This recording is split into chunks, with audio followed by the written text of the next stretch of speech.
ನಮಸ್ತೆ ಸ್ನೇಹಿತರೆ. ಹಿಂದೂ ಧರ್ಮದಲ್ಲಿ ಹನುಮಂತನನ್ನು ಸಂಕಟಮೋಚನ ಅಂದರೆ ಸಮಸ್ಯೆಗಳನ್ನು ನಿವಾರಿಸುವವನು ಎಂದು ಪರಿಗಣಿಸಲಾಗುತ್ತದೆ. ಅವನು ತನ್ನ ಭಕ್ತರ ಕೂಗಿಗೆ ಬೇಗನೆ ಸ್ಪಂದಿಸುವ ದೇವರು. ಹನುಮಂತನ ವಿಗ್ರಹವನ್ನು ಆವರಿಸಿರುವ ಕಿತ್ತಳೆ ಬಣ್ಣದ ಪದರವನ್ನು ನೀವು ಹೆಚ್ಚಾಗಿ ಗಮನಿಸಿರಬಹುದು. ಅದನ್ನು ನಾವು ಚೋಳ ಎಂದು ಕರೆಯುತ್ತೇವೆ. ಆದರೆ ಹನುಮಂತನಿಗೆ ಚೋಳವನ್ನು ಅರ್ಪಿಸುವ ಸಂಪ್ರದಾಯ ಹೇಗೆ ಪ್ರಾರಂಭವಾಯಿತು ಎಂಬುದನ್ನು ತಿಳಿಯೋಣ. ಚೋಳನ ಅರ್ಪಣೆಯ ಇಂದಿನ ದಂತಕತೆ. ಹನುಮಂತನಿಗೆ ಚೋಳ ಅರ್ಪಿಸುವ ಕತೆ ರಾಮಾಯಣ ಕಾಲದಷ್ಟು ಇಂದಿನದು. ಒಮ್ಮೆ ಸೀತೆ ತನ್ನ ಕೂದಲಿಗೆ ಸಿಂಧೂರ ಹಚ್ಚಿಕೊಳ್ಳುವುದನ್ನು ಹನುಮಂತ ನೋಡಿದ. ಕುತೂಹಲದಿಂದ ಸೀತೆಯನ್ನು ಕೇಳಿದ, ಅಮ್ಮ, ನಿನ್ನ ಕೂದಲಿಗೆ ಈ ಕೆಂಪು ಪದಾರ್ಥವನ್ನು ಏಕೆ ಹಚ್ಚುತ್ತೀಯ?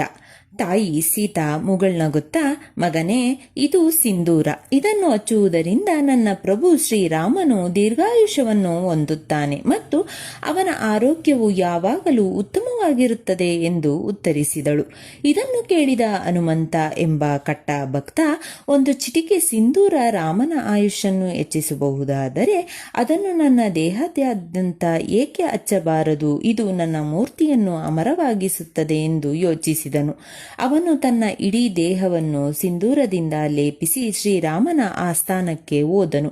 ಅವನು ಮುಗ್ಧ ಭಕ್ತಿಯನ್ನು ನೋಡಿ ಭಗವಾನ್ ರಾಮನು ತುಂಬಾ ಸಂತೋಷಪಟ್ಟನು ಮತ್ತು ಹನುಮಂತನಿಗೆ ಸಿಂಧೂರ ಮತ್ತು ಎಣ್ಣೆಯನ್ನು ಅರ್ಪಿಸುವ ಯಾವುದೇ ಭಕ್ತನಿಗೆ ರಾಮನ ಆಶೀರ್ವಾದ ಯಾವಾಗಲೂ ಇರುತ್ತದೆ ಮತ್ತು ಅವರ ಎಲ್ಲಾ ತೊಂದರೆಗಳು ದೂರವಾಗುತ್ತವೆ ಎಂದು ವರವನ್ನು ನೀಡಿದನು.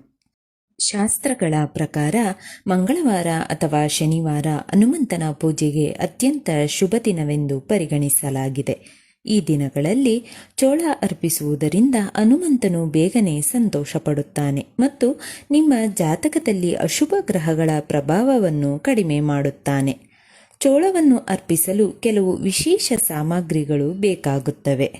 ಸಿಂಧೂರ ಅಂದರೆ ಜಾಸ್ಮಿನ್ ಕಿತ್ತಳೆ ಸಿಂಧೂರ, ಮಲ್ಲಿಗೆ ಎಣ್ಣೆ, ಕುಸುಮವನ್ನು ಕರಗಿಸಲು, ಬಟ್ಟೆ, ಕೆಂಪು ಅಥವಾ ಹಳದಿ ಪೀತಾಂಬರ, ಜನೆಯು ಹನುಮಂತನಿಗೆ ಅರ್ಪಿಸಬೇಕಾದ ಪವಿತ್ರ ದಾರ, ಬೆಳ್ಳಿ ಕಳಸ, ಪ್ರತಿಮೆಯನ್ನು ಅಲಂಕರಿಸಲು, ಪ್ರಸಾದ, ಬೂಂದಿ ಲಡ್ಡುಗಳು, ಬೆಲ್ಲ ಮತ್ತು ಬೇಳೆ. ಹನುಮಂತನಿಗೆ ಚೋಳ ಅರ್ಪಿಸುವುದು ಬಹಳ ಪವಿತ್ರ ಪ್ರಕ್ರಿಯೆ ಮತ್ತು ಅದನ್ನು ಸಂಪೂರ್ಣ ಭಕ್ತಿಯಿಂದ ಮಾಡಬೇಕು. ಸ್ವಚ್ಛತೆ.